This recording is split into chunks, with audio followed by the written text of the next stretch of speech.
Question number first शुरू करते हैं। त्रिभुजों की भुजाएं दी हुई है भाई, कुछ त्रिभुजों की क्या दी हैं, और आपको पहचानना है कि इनमें से कौन सा त्रिभुज समकोण त्रिभुज है, कौन सा त्रिभुज समकोण त्रिभुज नहीं है, और जो समकोण त्रिभुज है उसमें कर्ण की लंबाई क्या है। ठीक है, तो इसका पहला पार्ट है 7 सेंटीमीटर, 24 सेंटीमीटर एंड 25 सेंटीमीटर। ये त्रिभुज की भुजाएं हैं। ये त्रिभुज की क्या है, आपको ये देखना है कि जो इन भुजाओं वाला त्रिभुज क्या समकोण होगा या समकोण त्रिभुज होगा या नहीं होगा। ठीक है ना, तो सबसे पहले इसको समकोण सिद्ध करने के लिए क्या करना है कि सबसे बड़ी भुजा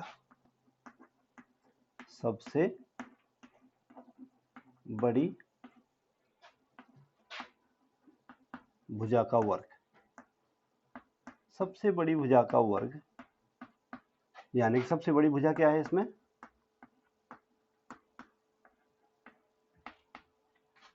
सबसे बड़ी भुजा कौन सी थी, 25 थी। तो 25 का स्क्वायर कितना हुआ, तो सबसे बड़ी भुजा का वर्ग निकालो। ठीक है, और शेष दो भुजाओं के वर्गों का योग निकालो। शेष दो भुजाओं के वर्गों का योग। अब शेष दो भुजाएं कौन कौन सी हैं, एक है 7 सेंटीमीटर, 7 का स्क्वायर, और एक है 24 सेंटीमीटर। इसका पहले सबसे बड़ी भुजा का वर्ग निकालो और फिर शेष दो भुजाओं के वर्गों का योग निकालो। तो 7 का स्क्वायर कितना हुआ, 49, और ये कितना हुआ 576, जोड़ के कितना आया 600। अगर ये और ये बराबर है, क्योंकि मैंने आपको बताया था कि समकोण त्रिभुज में सबसे बड़ी भुजा कर्ण होती है। सबसे बड़ी भुजा क्या होती है, तो ये इसको हम कर्ण का वर्ग मान सकते हैं, और इस शेष दो भुजाएं को, एक को हम आधार मान सकते हैं, एक को क्या मान सकते हैं, लंब मान सकते हैं। तो कर्ण का वर्ग शेष दो भुजाओं के वर्गों के योगफल के क्या आ रहा है, बराबर आ रहा है। इसलिए पाइथागोरस प्रमेय से जो दी गई भुजाएं हैं वो समकोण त्रिभुज की भुजा है। तो अब आप लिखोगे चूंकि सबसे बड़ी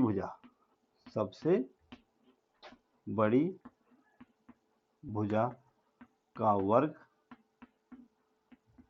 बराबर शेष दो भुजाओं के वर्गों का योग आ रहा है। अतः दी गई भुजाएं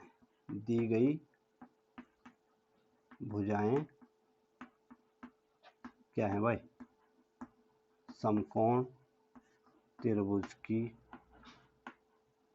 भुजाएं हैं, जिसका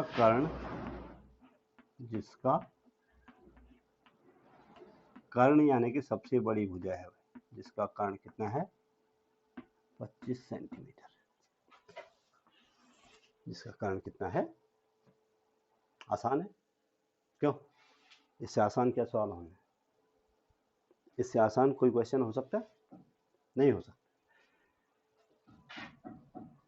क्वेश्चन नंबर 2 नहीं, क्वेश्चन नंबर 1 का पार्ट, इसी का पार्ट 2। अब आप लोग चेक करोगे, जो त्रिभुज की भुजाएं हैं 3 सेंटीमीटर, 8 सेंटीमीटर और 6 सेंटीमीटर, 3, 8 एंड 6 सेंटीमीटर। तो फिर से वही, सबसे पहले क्या देखनी है, सबसे बड़ी भुजा। तो सबसे बड़ी भुजा का वर्ग, सबसे बड़ी भुजा कौन सी है भाई इस समय, अमन कौन सी है, सबसे बड़ी भुजा कौन सी है, 3, 6 और 8 में सबसे बड़ी भुजा कौन सी है, 8 है। तो 8 का स्क्वायर कितना हुआ 64, और शेष दो भुजाओं के वर्गों का शेष दो भुजाओं के वर्गों का योग कितना होगा भाई? 3 का स्क्वायर प्लस 6 का स्क्वायर, 3 3 जा 9 प्लस 6 6 जा 36 इक्वल टू 45। बराबर है ये दोनों आपस में बराबर नहीं है। लिखने का तरीका आना चाहिए, मेन चीज है कि आप अपने आप को प्रेजेंट कैसे करते हो, दिखाते कैसे हो, ठीक है ना, उसकी थ्योरी कैसे लिखते हैं, मेन चीज ये है। तो अब फिर से वही थ्योरी लिखेंगे कि चूंकि सबसे बड़ी भुजा का वर्ग, सबसे बड़ी भुजा का वर्ग बराबर नहीं, इसको बोलते हैं डज नॉट इक्वल टू, या बराबर नहीं है शेष दो भुजाओं के वर्गों का योग। शेष दो भुजाओं के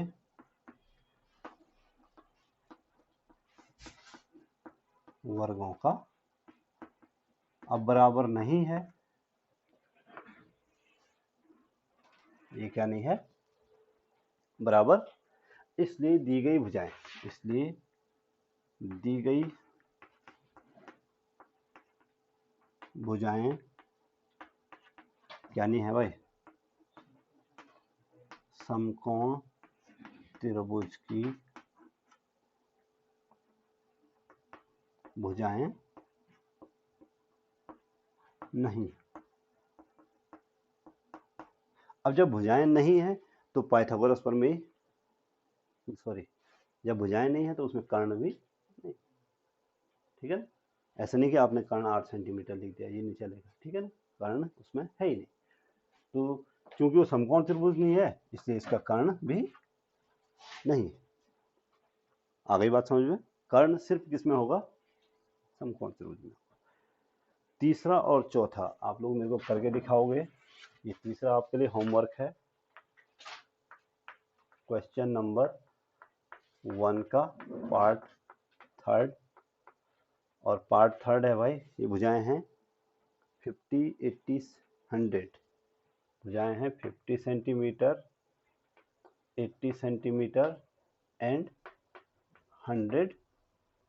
और फोर्थ पार्ट है इसी क्वेश्चन का, और उसकी भुजाएं हैं 13, 12 and 15, 13 centimetre, 12 centimetre, 13 centimetre, 12 centimetre and कितना?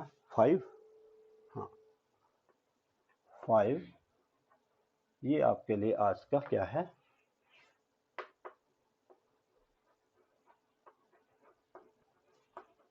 होमवर्क।